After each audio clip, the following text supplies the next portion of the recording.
Jina lako Yesu, jina lako Yesu, jina lako Yesu, jina lako Yesu, jina lako Yesu, jina lako Yesu.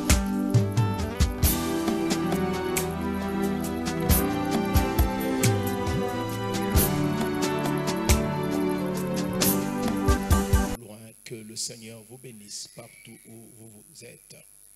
Amen. Être utile pour sa génération, voilà ce qui fait l'objet de notre réflexion pendant tous ces dimanches. Et je vous invite à ouvrir la parole de Dieu dans les livres de Jérémie 29, 4 à 7. Ainsi parle l'Éternel des armées, le Dieu d'Israël, à tous les captifs que j'ai emmenés de Jérusalem à Babylone. Bâtissez des maisons et habitez-le. Plantez des jardins et mangez-en les fruits. Prenez les femmes et engendrez des fils et des filles. Prenez des femmes pour vos fils et donnez des maris à vos filles, afin qu'elles enfantent des fils et des filles. Multipliez là où vous êtes et ne diminuez pas. Recherchez le bien de la ville où je vous ai mené en captivité et priez l'Éternel en sa faveur parce que votre bonheur dépend du sien. Amen. Être utile pour sa génération. Le dimanche passé, nous avons dit que pour que nous soyons utiles pour notre génération, nous devons être des bâtisseurs de notre environnement, de notre société. Ce matin, nous continuons notre réflexion dans le même sens. Bien-aimés, pour que nous soyons utiles pour notre génération, pour que nous devenions des personnes utiles pour notre génération, nous devons nous engager à travailler pour le bien de notre société. Travailler pour le bien commun. S'investir pour le bien-être de toute une communauté fait de nous des personnes qui deviennent utiles pour cette génération-là, pour cette communauté. Pour être utile pour sa génération, nous devons travailler pour son bien. Nous voyons ici, dans le passage que nous venons de lire, nous voyons comment Dieu parle à son peuple. Ce peuple n'était plus dans son pays parce qu'il a marché en rébellion contre Dieu. Dieu a transporté son peuple jusqu'en Babylone, dans un pays étranger. Et là, dans ce pays étranger, le prophète Jérémie donne cette parole prophétique. Il leur dit que dans le pays où vous vous trouvez, malgré que vous êtes transportés dans un pays étranger, ce n'est pas votre nation, vous n'êtes pas au milieu de votre peuple. Malgré cela, vous devez travailler pour le bien de la société dans laquelle vous vous trouvez. Vous devez travailler pour le bien de cette société, malgré que vous êtes dans un pays étranger. Être utile pour sa génération nous conduit à travailler pour le bien de la société auquel nous appartenons. Vous savez, mes frères et sœurs, travailler pour le bien de notre société, c'est tout simplement poser des actions qui ont un impact positif. Poser des actions sur notre société qui peuvent travailler au bénéfice de cette société. Travailler pour le bien de notre société, c'est réaliser des projets dont notre société peut être bénéficiaire. Travailler pour le bien de notre société, c'est contribuer personnellement au développement, à l'avancement de cette société. En tant qu'Église, en tant que croyants, nous devons devenir des agents de développement de notre société. Travailler pour le bien-être de sa société doit devenir un devoir personnel et collectif. Travailler pour le bien-être de notre société doit devenir toute une mentalité que nous cultivons en nous. Ça doit devenir une mentalité. Très souvent, mes frères et sœurs, il arrive que si on doit parler de nous, souvent on parle de nous comme étant des destructeurs de notre société, comme étant des hommes et des femmes qui sont des antivaleurs pour la société. Et des fois même, ceux-là qui apparaissent comme être des antivaleurs, ce ne sont pas des païens. Ce ne sont pas de ceux-là qui ne mettent jamais leurs pieds à l'église, mais des fois, ce sont des croyants, des chrétiens. Ce sont ceux-là qui servent Dieu. Ce sont ceux-là qui, chaque dimanche, se retrouvent dans la maison de Dieu en train d'adorer l'Éternel. Des fois, ce sont ceux-là qui apparaissent comme étant des antivaleurs pour leur société, qui apparaissent comme étant des pestes nuisibles, des hommes et des femmes qui nuisent à l'avancement de leur société. N'est-il pas le moment pour nous de se lever et de travailler pour le bien-être de notre société? Si Dieu pouvait, au travers de Jérémie, parler à son peuple, étranger, exilé, un peuple qui était en fait dans l'embargo, dans la punition de Dieu, mais là en exil, là dans un pays étranger, Dieu leur dit travaillez pour le bien de l'endroit où vous vous trouvez. À combien plus forte raison là où Dieu nous a établis? À combien plus forte raison nous devions travailler pour le bien de l'environnement auquel Dieu nous a établis? À combien plus forte raison nous devions travailler pour le peuple, la patrie, la nation que Dieu nous a établis? À combien plus forte raison, bien-aimés? À combien plus forte raison? Être utile pour sa génération, c'est travailler pour le bien-être de sa société. Mais la question est de savoir que devons-nous faire pour travailler pour le bien-être de notre société. C'est la question que nous pouvons nous poser. Qu'est-ce que nous devons faire? Comment procéder pour travailler pour le bien-être de notre société? Pour contribuer au développement de notre société? Que devons-nous faire? Ce matin, je voudrais nous présenter 4 éléments qui sont importants pour nous, qui peuvent nous aider à travailler pour le bien-être de notre société.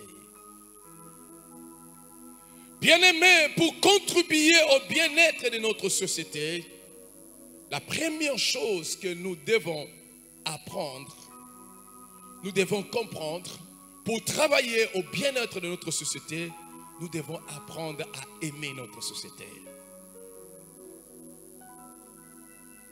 Nous devons apprendre à aimer notre société, mes frères. Nul homme ne peut s'engager ou s'investir sur quelque chose qu'il n'aime pas. C'est pratiquement impossible. Nous ne pouvons jamais nous investir au bien-être de quelque chose que nous n'aimons pas. Pour que nous puissions travailler au bien-être, au développement de notre peuple, de notre société, de notre patrie, de notre nation, le premier pas à faire se trouve à l'intérieur de nos cœurs. Nous devons d'abord commencer à aimer notre société. Nous devons d'abord commencer à aimer notre peuple. Nous devons d'abord commencer à aimer notre patrie. Lorsque nous avons de l'amour pour notre société, lorsque nous avons de l'amour pour notre patrie, nous pouvons alors nous engager à travailler pour son bien-être. Vous savez, même Dieu, pour sauver l'humanité, même Dieu pour nous apporter le bien-être, même Dieu pour nous attirer à de bonnes choses qu'il avait préparées pour nous, il a commencé d'abord par nous aimer. La Bible dit, car Dieu a tant aimé. Il a tant aimé le monde. Ainsi, il a donné son Fils unique, afin que quiconque croise en lui ne périsse pas. L'amour précède notre engagement pour le bien-être de notre société. Celui qui a aimé, il peut. Et celui qui n'a point aimé, il ne pourra rien. L'amour offre la capacité de faire. L'amour offre la capacité, frères et sœurs, de travailler pour son peuple. L'amour offre la capacité de travailler pour le développement de sa patrie. L'amour offre la capacité de travailler pour le développement de sa nation. Si nous ne pouvons pas travailler pour le bien-être de notre peuple, si nous ne pouvons pas travailler pour le bien-être de notre nation, de notre patrie, c'est parce que nous n'avons pas aimé. C'est l'amour qui précède. C'est parce que nous n'avons pas aimé. Jamais un peuple ne pourra s'engager au développement de son peuple s'il n'a pas appris à aimer cette société. Écoutez ce que Ésaïe dit, Ésaïe 62, 1 à 2. Pour l'amour de Sion, je ne me tairai point. Pour l'amour de Jérusalem, je ne prendrai point de repos jusqu'à ce que son salut apparaisse comme l'aurore et sa délivrance comme un flambeau qui s'allume. Alors les nations verront ton salut et tous les rois ta gloire, et l'on t'appellera d'un nouveau que la bouche de l'Éternel déterminera. Dans la version français courant, il est écrit ceci: par amour pour toi, Jérusalem, je ne me tairai pas. Par amour pour toi, Sion, je ne resterai pas inactif jusqu'à ce que ta juste délivrance apparaisse comme le jour. Considérons un peu la prophétie patriotique d'Ésaïe sur Jérusalem. Motivé par l'amour de Jérusalem, sa patrie, motivé par l'amour de Jérusalem, son peuple, motivé par l'amour de Jérusalem, sa nation, Ésaïe fait des déclarations. Il dit, 1, par amour pour toi, Jérusalem, je ne me tairai pas. Il dit, je ne me tairai pas. J'ai un amour pour Jérusalem. J'ai un amour pour ma patrie. J'ai un amour pour ma nation. Alors je ne veux pas me taire. Qu'est-ce qu'il veut dire? Pour sa nation, Ésaïe dit, je m'engage à être l'avocat de Jérusalem. Je m'engage à être le défenseur de Jérusalem. Je m'engage à parler en ta faveur.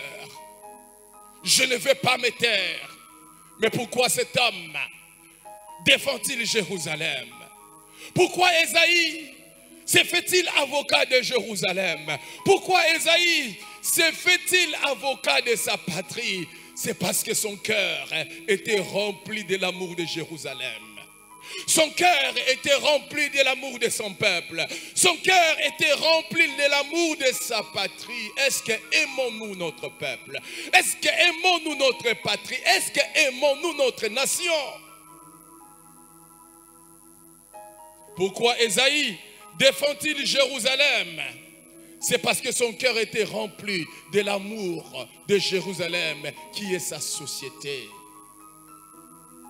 Jamais une société ne peut se développer sans l'amour sans que son peuple puisse développer l'amour pour cette société. Jamais un peuple ne peut se développer, ne peut croître sans que ce peuple puisse aimer sa patrie. Jamais. Ça ne peut pas se faire. Bien-aimés, l'amour de notre société, l'amour de notre peuple, l'amour de notre patrie doit devenir une culture qui est ancrée en nous. Vous savez, quelque chose qui est devenu une culture, c'est quelque chose qui est ancré dans la pensée. C'est quelque chose qui se repose à l'intérieur de nous-mêmes. C'est quelque chose qui coule dans notre sang. Ce qui est devenu une culture, c'est quelque chose qui est en nous et qui gouverne nos actions, qui gouverne nos comportements, qui gouverne nos attitudes. Parce que cela est devenu une culture. Frères et sœurs, il faut que l'amour de la patrie, l'amour de notre peuple, l'amour de notre nation puisse devenir une culture.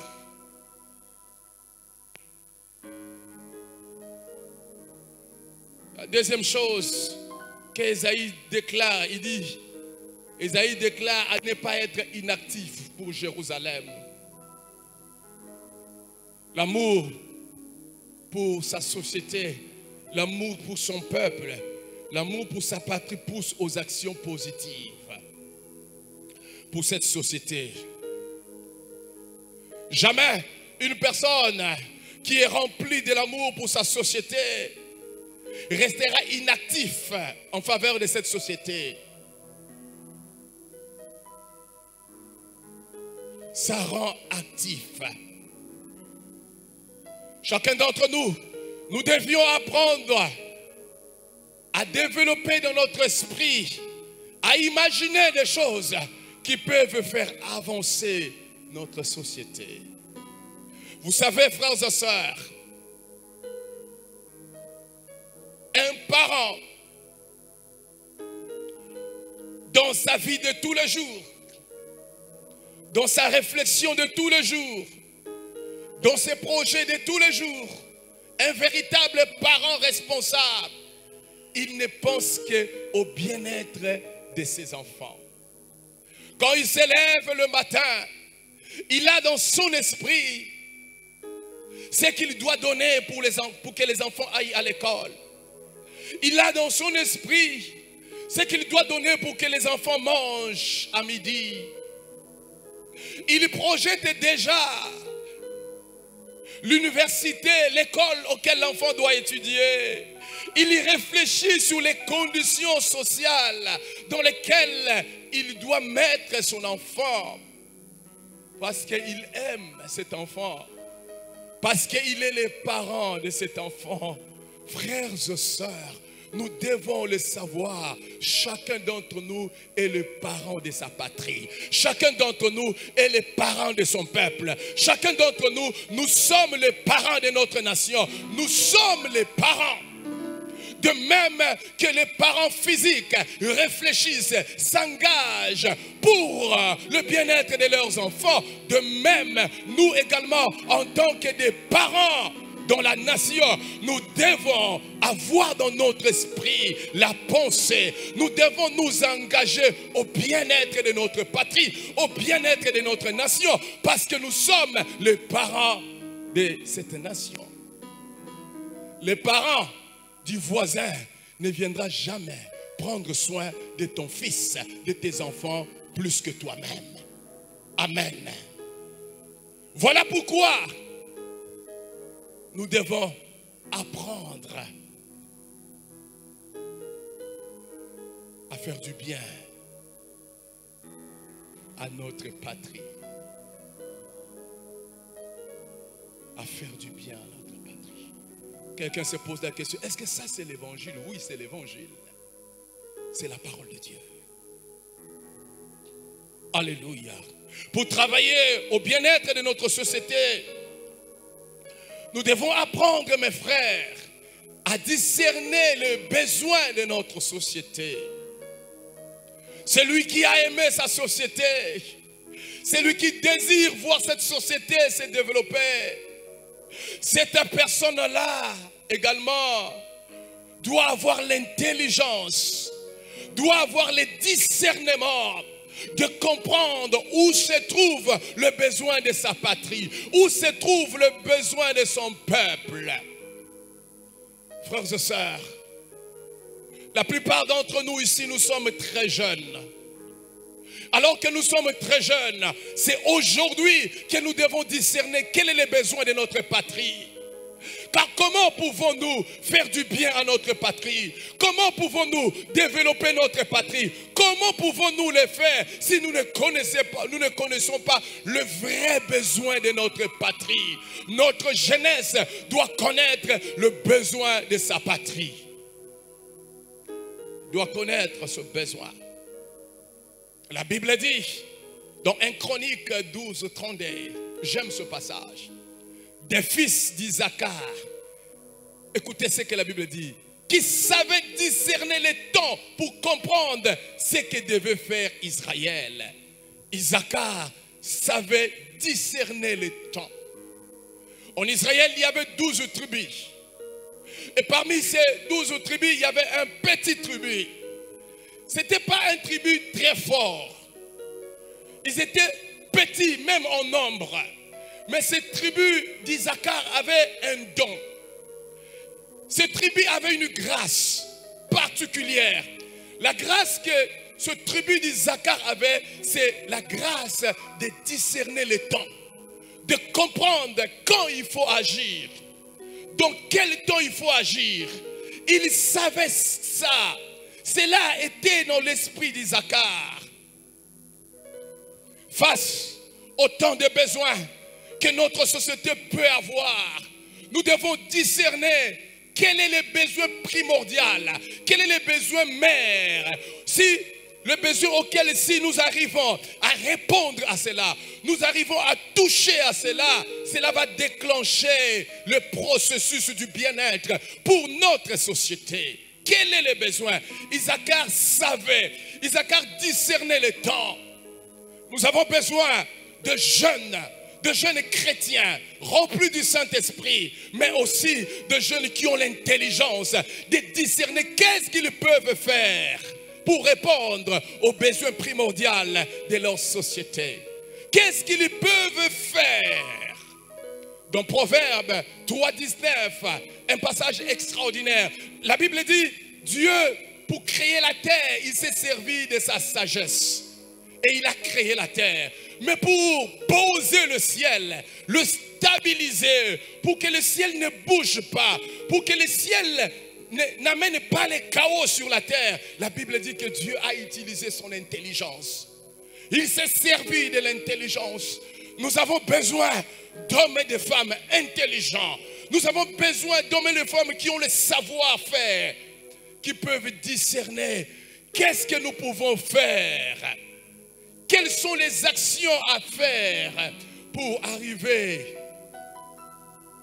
à faire du bien à notre nation, à notre patrie. Quelles sont les actions qu'il faut poser? Quand je parle de l'intelligence, frères et sœurs, je ne parle pas des diplômes avant tout.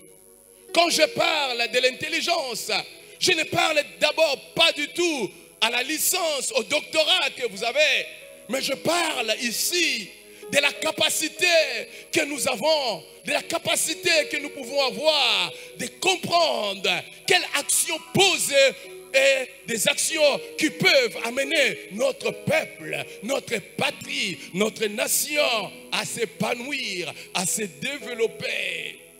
Et ces actions-là, c'est à nous de les poser.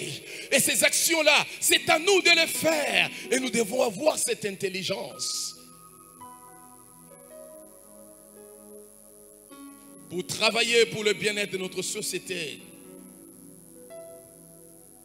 Nous devons apprendre à compter sur Dieu et sur les capacités que Dieu a placées en nous.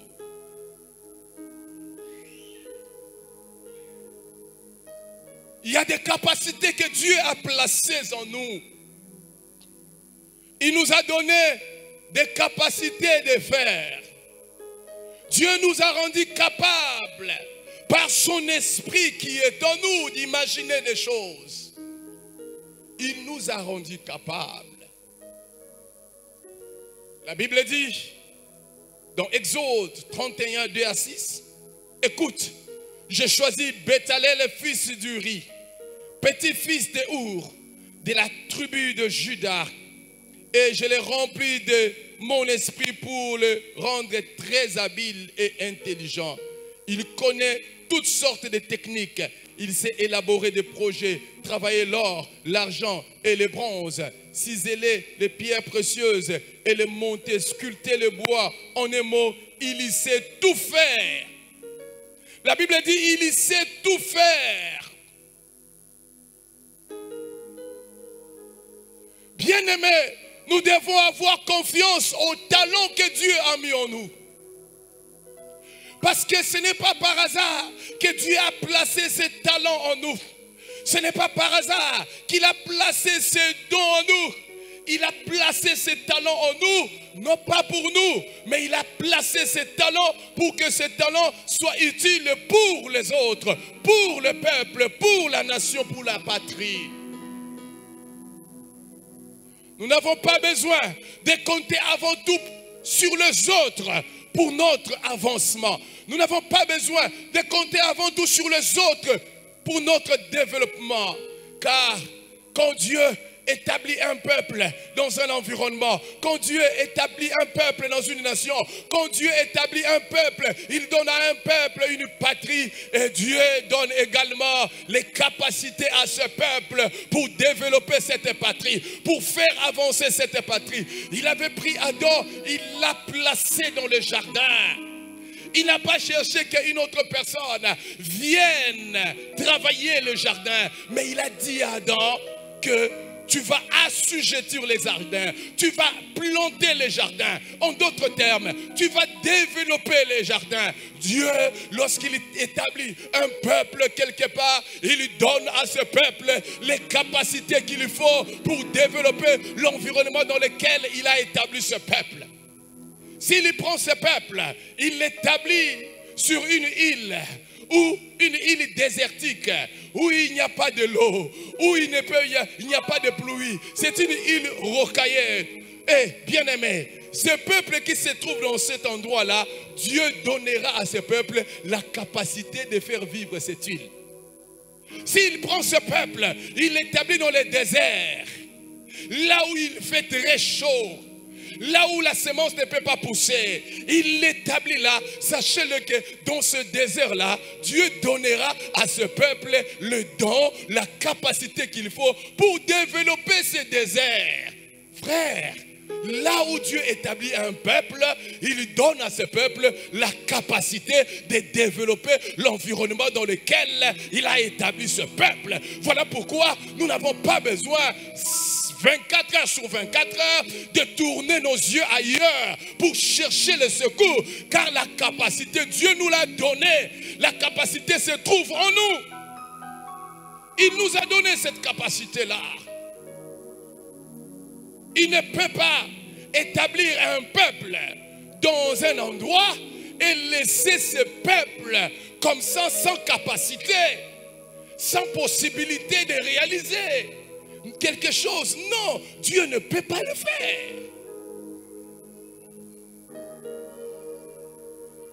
Bien-aimés, nous devons développer en nous l'esprit d'ingénieur qui est endormi en nous. Car il y a parmi nous des grands savants, il y a parmi nous des grands ingénieurs, il y a parmi nous des grands réalisateurs, mais l'esprit d'ingénieur est encore endormi. Et ça, nous devons le réveiller. Nous devons réveiller en nous l'esprit de l'administrateur. Car parmi nous, il y a des grands administrateurs du peuple. Ils sont là. L'esprit d'administrateur est là en nous. Mais cet esprit est tout simplement endormi. Nous devons développer en nous l'esprit des artistes.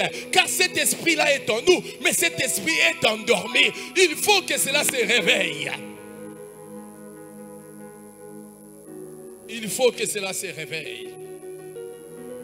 Frères et sœurs, l'un des virus puissants qui tue en nous les capacités que Dieu a mis en nous, l'un des virus puissants qui détruit les dons, les capacités que Dieu a placées au sein d'un peuple pour que ce peuple travaille au développement de sa patrie, c'est les complexes d'infériorité. Les complexes d'infériorité tuent ce que Dieu a placé en nous.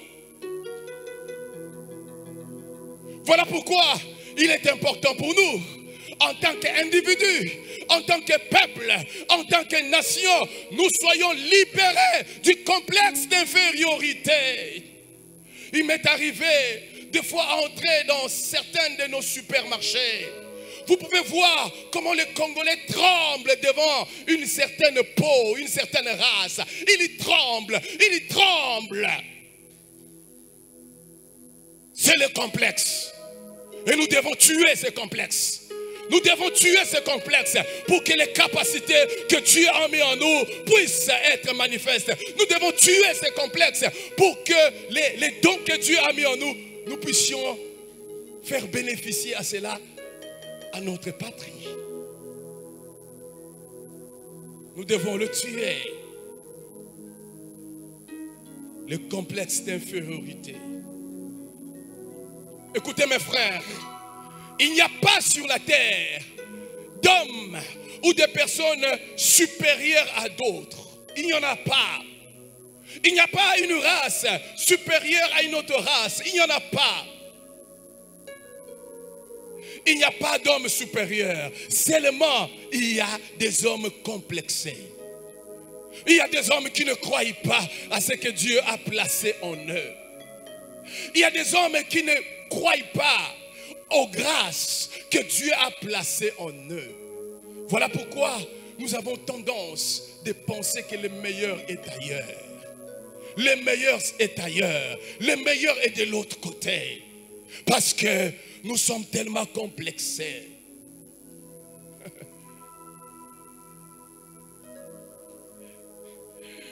Je parlais avec un papa qui est ici.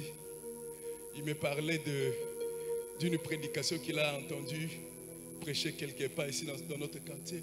Le prédicateur disait: ah, vous tous, vous allez quitter Mombele, vous allez vous retrouver au Macampagne, vous allez vous retrouver là-bas à la Macampagne, à Gombe, vous allez quitter, Dieu va vous visiter. Quelle prédication insensée! Toi, tu penses que Dieu est un Dieu de l'exil, de l'exode. Dieu est le Dieu du développement. Lorsque là où tu te trouves est informe et vide, vous devez vous engager à donner la forme à l'endroit où vous vous trouvez. C'est ça le Dieu. Dieu est le Dieu qui transforme. Voilà pourquoi il a dit à Israël: vous bâtirez là où se trouve le ruine. Vous bâtirez, vous relèverez une ville. Pourquoi devons-nous pousser notre peuple à l'exil? Pourquoi devons-nous pousser le peuple à quitter? Nous devons pousser le peuple à ouvrir, à avoir un esprit ouvert pour développer l'environnement dans lequel il se trouve, pour donner la vie à l'environnement dans lequel il se trouve, parce que Dieu nous a donné cette capacité de développement de notre environnement. Il nous a donné cette capacité-là. Le virus du complexe nous anime. Nous sommes tellement complexés. Nous n'avons pas la vision d'amener la transformation, le changement. Nous n'avons pas la vision d'être une réponse pour notre peuple, une réponse pour notre patrie. Nous n'avons pas cela, mes frères. C'est à l'église que nous devions entendre ces choses. C'est à l'église. Pour travailler pour le bien-être de notre société, nous devons apprendre à nous lever aujourd'hui pour le faire.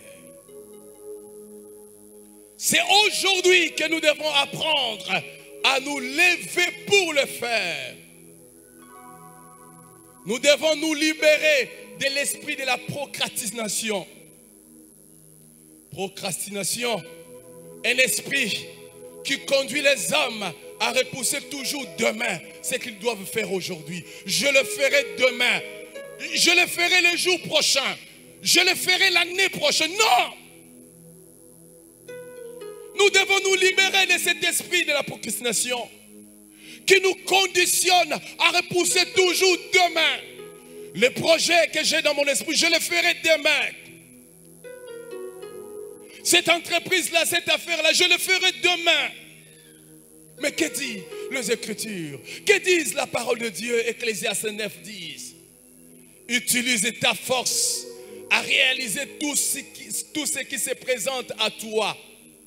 Utilise ta force à réaliser tout ce qui se présente à toi. En effet, on ne peut pas agir ni juger. Il n'y a ni savoir ni sagesse là où sont les morts que tu iras rejoindre. Le sage Salomon nous encourage à commencer aujourd'hui à nous engager, à faire quelque chose, à poser un pas. Car notre première ressource que nous avons, c'est la vie. La vie que nous avons. Notre première ressource que nous avons, c'est la santé que nous avons. Notre première ressource que nous avons, c'est la patrie que nous avons. C'est aujourd'hui, c'est maintenant que nous devons commencer.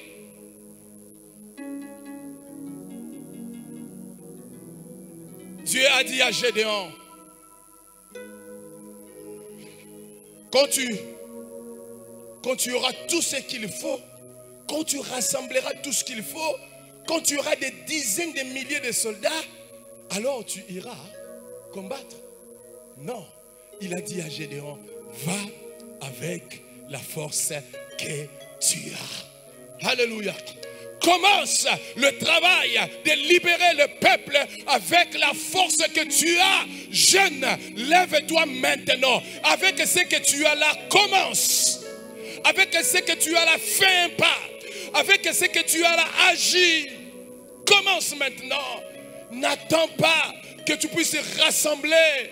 Je ne sais pas quel fond pour commencer. C'est maintenant que tu dois commencer. Et avec ce que tu as, va avec la force que tu as. Avec les petits moyens que tu as, lève-toi et commence quelque chose. Et avec Dieu, cela deviendra utile pour plusieurs. Cela deviendra utile pour une famille.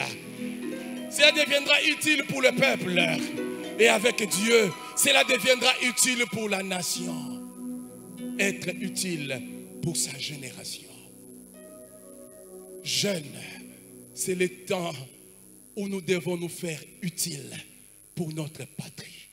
Notre patrie a besoin maintenant des réservistes. Il faut que les réservistes puissent s'élever et dire, Seigneur, nous voici pour relever les défis de la restauration de notre patrie. Il faut que les réservistes prennent les armes de l'intelligence, les armes de la force de la jeunesse, les armes du savoir-faire. Il faut que les réservistes de notre nation puissent prendre les armes. Nous devons arrêter d'être les spectateurs. Nous devons prendre les armes et nous lever pour bâtir notre nation. Pour bâtir notre nation, votre force est une arme. Votre intelligence est une arme. Est-ce qu'il y a un jeune qui m'entend ce matin? Est-ce qu'il y a un jeune qui m'entend ce matin? Le ministère que Dieu m'a donné d'annoncer la bonne nouvelle est une arme. Il faut que nous puissions l'employer pour que la nation puisse s'élever. Et la nation se lèvera avec cette génération. Est-ce qu'il y a un jeune qui me croit ce matin? Est-ce que vous me croyez ce matin? La nation se lèvera avec nous. Est-ce que tu peux te lever et commencer à prier? Dis, Seigneur, la nation se lèvera avec moi. Commence à prier le Seigneur. Commence à prier le Seigneur. Alléluia.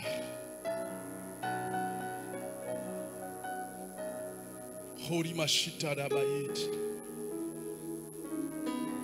Horimashita rimashita dabayut. Ramakonto rimaseta ridebeyut. Rokotorimae karamaye karimayut. Rokaramasita ramaye kenteredebeyut.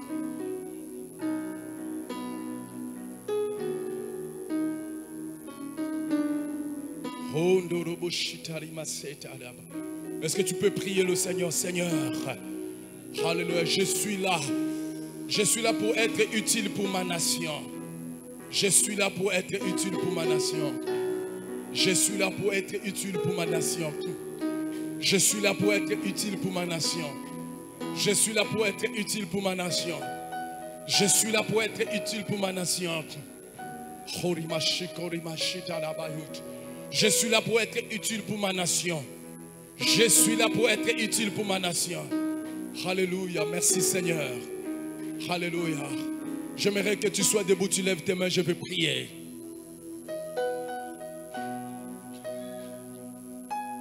Père, nous nous confions entre tes mains. Nous te prions de déverser sur nous. Nous te prions, Seigneur, de faire clore. Nous te prions d'amener en surface les capacités que tu as enfouies en nous. Oh mon Dieu, que ces capacités se mettent en surface. Les capacités de travailler pour le bien-être de notre nation. Que ces capacités soient mises en surface.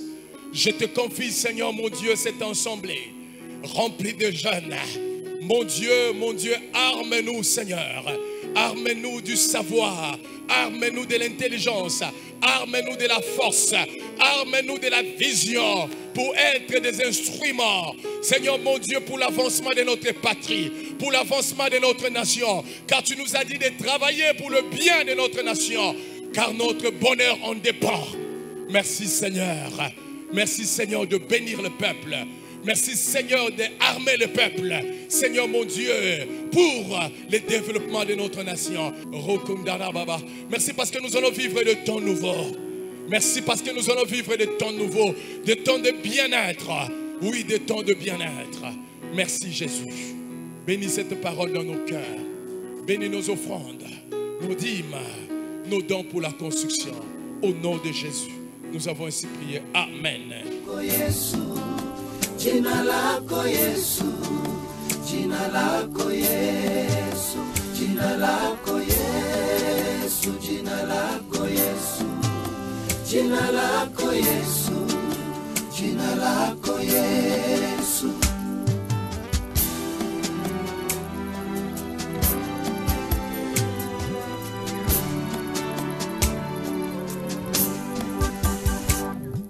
Muumbaji wa ardhi zote,